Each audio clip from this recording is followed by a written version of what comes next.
ahead, James.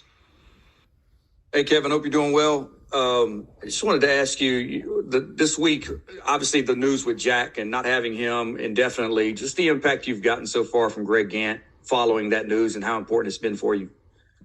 Well, as you know, James, it was, at the end of the Clemson game, Jack had a kind of a weird fall, and we didn't know, what to expect from him. And then obviously we found out he couldn't play against Duke, and he's been one of our better players and, can make shots.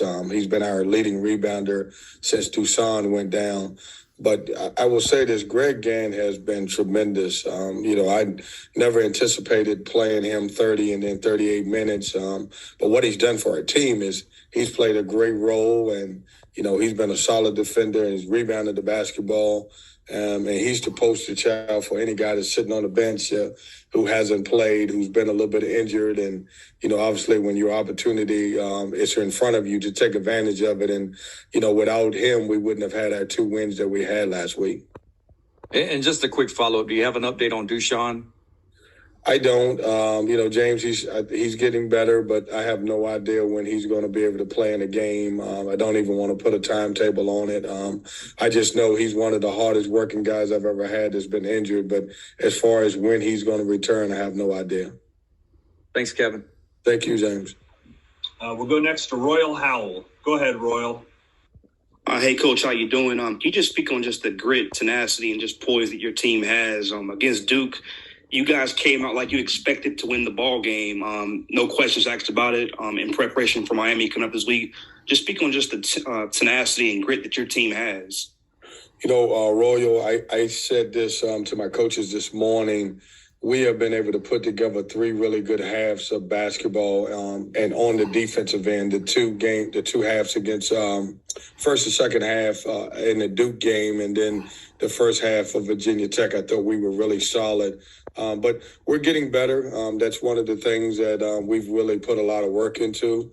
We were a better offensive team early in the year than we were defensively. And I think our guys are taking on some identity and actually falling in love with playing some defense. And so it's helped us out a lot. And it's actually, one of the main reasons why we had a really good week last week, because our guys bought in on the defensive end.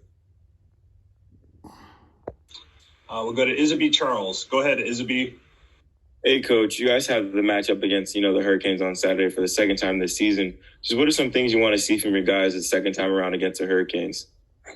Well, they're talented. They're really good. Obviously the backcourt is really solid. I thought when you look at that game, I thought we had a really, really good first half where we scored the basketball, and late in the game, I thought they hunkered down, played some great defense on us. I thought the 2 guys, and I don't think they get mentioned. I know,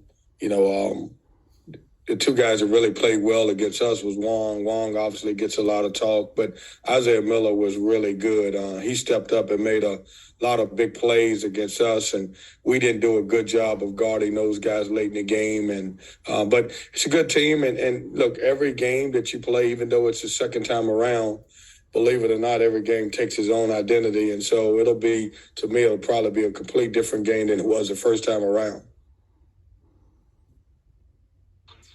We'll go to Daniel Wilson. Go ahead, Daniel.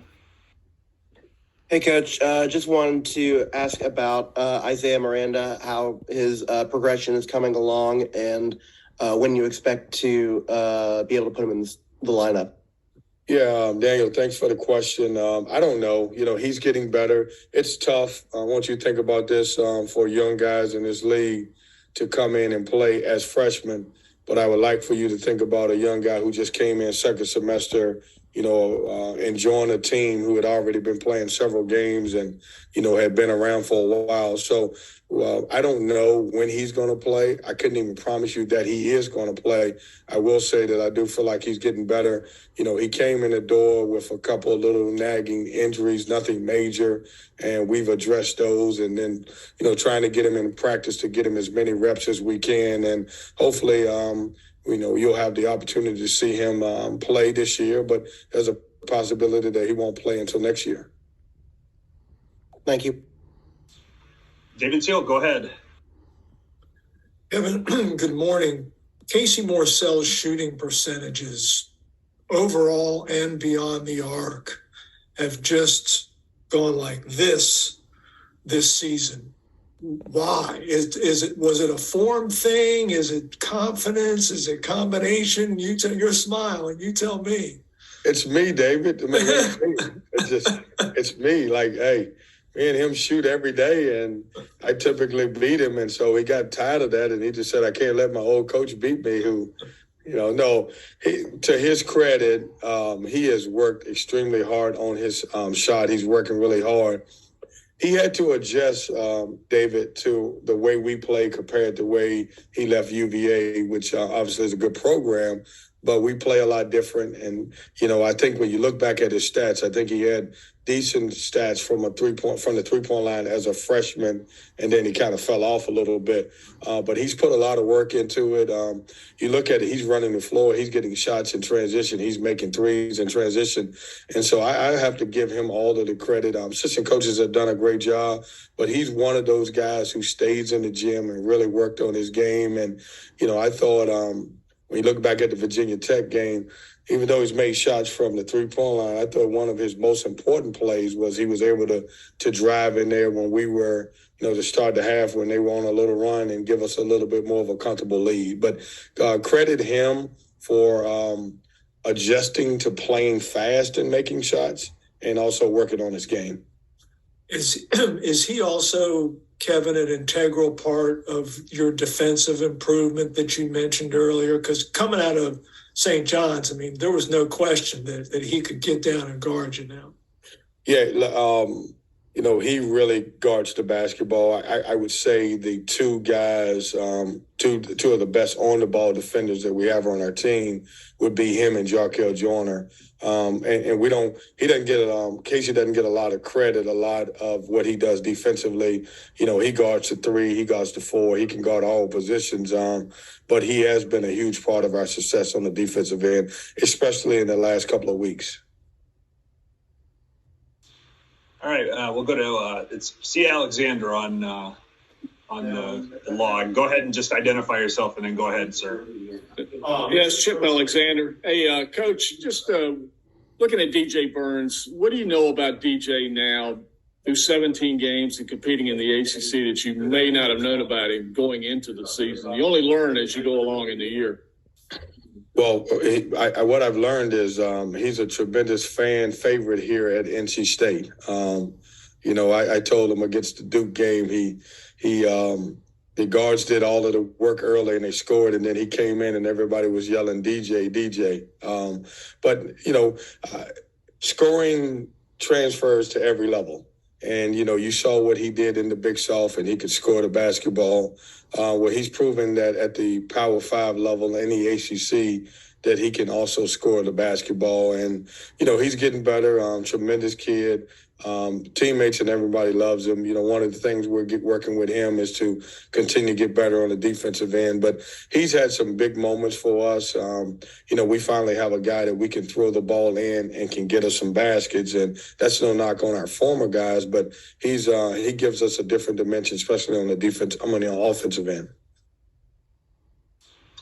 We'll get one final question from Josh Graham. Go ahead, Josh. Kevin, I remember when Chiquavion was in high school, he would always talk about how excited he was to play in the ACC. It wasn't like his aspirations were, I'm only going to be here for a little while and then I'm going to be in the NBA. What makes his story unique to you? Something about recruiting him or just how different he is than most of the kids you've been around? Well, first of all, he committed to me when he was 15 years old. Probably one of the most loyal guys that I've ever recruited. He was, at that time, he probably was 140 pounds. He was a guy who finished his high school career with 3 state championships in basketball and very competitive. Barely made anyone's, top 100 and now he's kind of put himself in a situation where he may be able to provide for his family.